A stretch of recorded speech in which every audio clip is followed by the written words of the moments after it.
अभिषेक जी, एक समय की बात बताता हूँ आपको। दादा गुरुदेव जी शरीर त्याग गए थे, यानी कि संत भाषा में बोले तो सतलोक चले गए थे, अपने परम धाम चले गए थे। तो उनको तो वहां से मैसेज आया तलवंडी भाई से, पंजाब से, गुरुजियों के पास कि दादा गुरुदेव जी शरीर त्याग गए हैं। तो उनको समाधि देने की तैयारी कर रहे थे। तो मैसेज आया, शरीर त्याग गए, आप आइए। संत रामपाल जी महाराज कुछ श्रद्धालुओं को लेकर हरियाणा से गाड़ियों में बैठकर तलवंडी भाई पंजाब पहुंचे।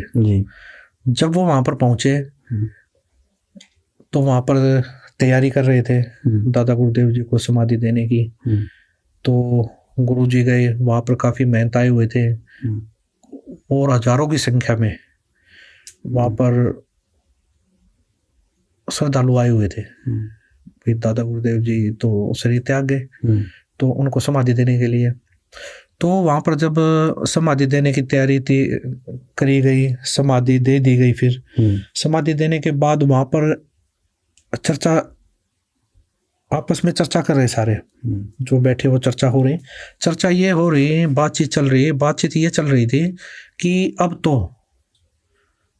तो जितने भी आश्रम हैं, जितने भी शिष्य हैं और जितनी भी वो व्यवस्थाएं हैं या कोई सामान है या कोई भी चीज वहां पर, गाड़ी है या जो भी व्यवस्था, वो तो अब संत रामपाल जी महाराज जी के पास होंगे।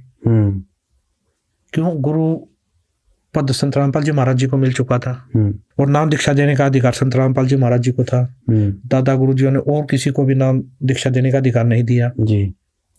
तो ऑटोमेटिक जो पुराने जो वहाँ के भगत थे, महंत थे, उनमें चर्चा हो गई कि अब तो सारा सिस्टम संत रामपाल जी महाराज जी लेके जाएंगे। तो गुरुजियों की जो बातचीत चल रही तो गुरुजियों को ये बातें सुनाई दी कि बताई भक्तों ने आकर जो गए जी, ऐसे ऐसे चर्चा चल रही है। तो गुरु जी वहां पर खड़े हुए। गुरु जी खड़े होकर बोले कि मुझे कुछ नहीं चाहिए। अच्छा। गुरु जी बोले मुझे ना ही आश्रम चाहिए, ना ही मुझे ये नाम दीक्षा वाले जो श्रद्धालु थे वहां पर वो चाहिए, ना ही मुझे तो आपका ये जो भी है आश्रम में जो भी सामान है या गाड़ियां है जो भी, मुझे कुछ नहीं चाहिए। गुरु जी खड़े होकर, मुझे यहाँ कुछ नहीं चाहिए आपका। सर ये तो बड़ी अद्भुत बात है, क्योंकि अगर अपन हिंदू परंपरा में देखें या गुरु गद्दी की बात करें तो जिसको गुरु गद्दी मिलती है तो सारी धन संपत्ति है या आश्रम है, सब कुछ उसको ही मिलता है। जी जी जी, बिल्कुल। लेकिन संत रामपाल जी ने सब कुछ लेने से मना कर दिया। बिल्कुल, गुरु जी ने सब त्याग दिया। वहाँ बोला मुझे कुछ नहीं चाहिए, सब आप रखिए। हाँ, ये जितना भी है ये सब आप रखिए। आज मैं गुरुदेव जी बोले आज मेरे गुरु जी चले गए, कल को मैं चला जाऊंगा, परसों को आप लोग चले जाओगे। तो गुरु जी ने कम से कम 10 मिनट सत्संग किया वहां पर खड़े होकर इस चीज के ऊपर। अच्छा। और गुरु जी बोले मुझे यहाँ से मैं सुई भी नहीं लेके जाऊंगा। अगर किसी को सच्चा नाम चाहिए, सच्ची भक्ति चाहिए और जिसको सतलोक जाना है तो मैं हरियाणा में मिलूंगा। हरियाणा में आना और अपना कल्याण करवाना जी।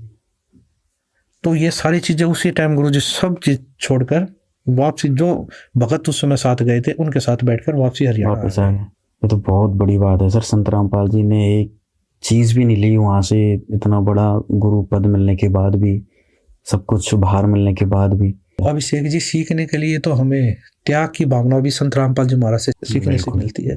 बिल्कुल बिल्कुल।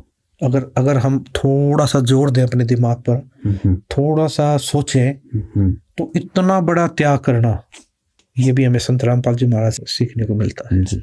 आज तक तो गुरु गद्दियों की बात करें तो दूसरे जो संगठन है या दूसरे जो पंथ हैं उन पे तो महाभारत हो जाती है गुरु गद्दी को लेके, लेकिन संत रामपाल जी महाराज ने तो हाथ तक भी नहीं लगाया इन चीजों। संत रामपाल जी महाराज के छोटे बेटे मनोज दास के साथ देखिए हमारा विशेष पॉडकास्ट ऐसे न्यूज चैनल YouTube पर।